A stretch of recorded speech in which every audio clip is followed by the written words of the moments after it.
جو مسلمانوں کے گھر پیدا ہوا، اسلامی ماحول میں رہتا، اس سے کوئی چیز پوشیدہ نہیں ہے. اسے پوچھ لو، وہ بتائے گا بکری حلال ہے، وہ بتائے گا مرغی حلال ہے، وہ بتائے گا فلاں چیز حلال ہے، اور یہ بھی کہے گا یہ چیز حرام ہے، یہ حرام ہے، یہ حرام ہے. یہ بچے کو بھی پتہ ہے.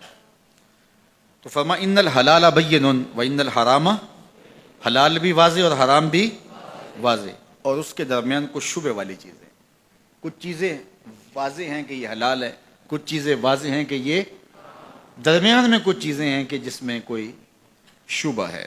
زیادہ لوگ نہیں جانتے، انہیں علماء ہی جانتے ہیں. کسی نے کہا کہ یار یہ پتہ نہیں حلال ہے، کسی نے کہا پتہ نہیں حرام ہے. اب سنو، ضابطہ میرے حضور نے بیان کیا. جس نے اپنے آپ کو شبہ والی چیزوں سے بچا لیا، جو شبہ والی چیزوں سے بچ گیا، اس نے اپنا دین بھی بچا لیا، اپنی عزت بھی بچا لی. آپ کو یہ یقین ہے کہ یہ کھانا جو پکا ہے بالکل ٹھیک ہے، صحت افزا ہے، تو آپ اس کو رغبت سے لے لیتے ہیں. اور ایک کھانے کا پتہ ہے کہ یہ انتہائی خراب ہے اور مضر صحت ہے، تو آپ اس کو بالکل ہاتھ نہیں لگاتے. اور ایک کے بارے میں آپ کو شک ہے، پتہ نہیں صحیح ہے کہ پتہ نہیں خراب ہے، تو کبھی بھی اپنی صحت کا خیال رکھنے والا اس مشکوک کھانے کو نہیں کھائے گا. اس لیے دین کے معاملے میں بھی ایسے کرو کہ جس کے بارے میں تمہیں شک ہو اس کو چھوڑ دو، اور اس کو اختیار کرو جس کے بارے میں شک نہ ہو. اور پھر ارشاد فرمایا جو شبہ والی چیزوں میں پڑ گیا وہ حرام میں پڑ گیا. جس طرح کوئی شخص کسی چراگاہ کے گرد اپنے جانور چراتا ہے، سرسبز چراگاہ ہے، اور وہ اس کے آس پاس اپنے جانور رکھتا ہے، تو کبھی تو کوئی بکری، کبھی تو کوئی بھیڑ، کبھی تو کوئی جانور اچانک جا کے دوسرے کی چراگاہ کے اندر منہ مار لے گی. تو پھر ضرورت ہی کیا ہے اس کے قریب جانے کی؟ تو کہا جو حرام کے قریب جائے گا ایک دن حرام میں مبتلا ہو جائے گا. ہر بادشاہ کی کوئی چراگاہ ہوتی ہے، اس نے ایک مخصوص چراگاہ رکھی ہوتی ہے، اس میں اس کے جانور چرتے ہیں، اور کسی کا جانور اس میں وہ آنے نہیں دیتا. بادشاہ کی غیرت ہوتی ہے، اس نے باڑ لگائی ہوتی ہے. لیکن اگر کوئی اس چراگاہ کو عبور کر لے تو وہ بادشاہ جو ہے وہ غیرت کی وجہ سے اس جانور کو پھر چھوڑتا نہیں ہے کہ یہ میری چراگاہ میں آیا کیوں. تو فرمایا اللہ کی چراگاہ خاص اس کی حرام کردہ چیزیں، وہ گوارا نہیں کرتا کہ کوئی حرام میں مبتلا ہو. یہ ساری کہانی بیان کی حضور نے.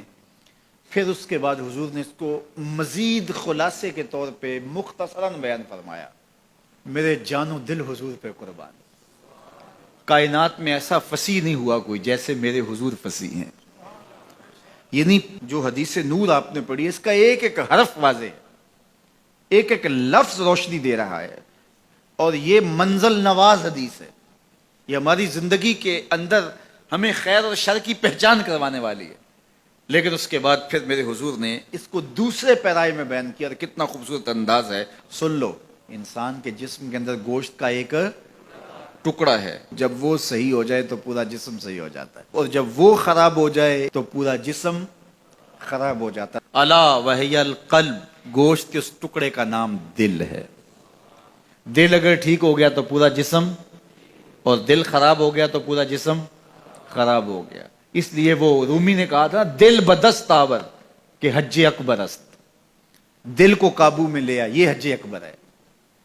وہاں تو پھیرے کاٹے لیکن تیرا دل کہیں اور تھا، تو کہا نہیں، دل بدست آور کہ حج اکبر است، از ہزاراں کعبہ یک دل بہتر است. کہا کہ 1000 کعبے سے ایک دل بہتر ہے. کیوں؟ کعبہ بن گاہ خلیل اطہر است. کعبہ حضرت ابراہیم کی گزرگاہ ہے، دل گزرگاہ جلیل اکبر است، اور دل رب جلیل کی گزرگاہ ہے. اور اقبال بولا خود ہی کا نشیمن تیرے دل میں ہے، خود ہی کا نشیمن تیرے دل میں ہے. اتنی بڑی کائنات چھوٹے سے دل میں کیسے آ گئی؟ اقبال نے کہا میں بات دلیل سے کر رہا ہوں. خود ہی کا نشیمن تیرے دل میں ہے، فلک جس طرح آنکھ کے تل میں ہے. اس لیے اس کا کنٹرول کر لینا، اس کا قابو میں کرنا. تو میرے حضور نے فرمایا کہ اپنے دل کو قابو میں کر لو.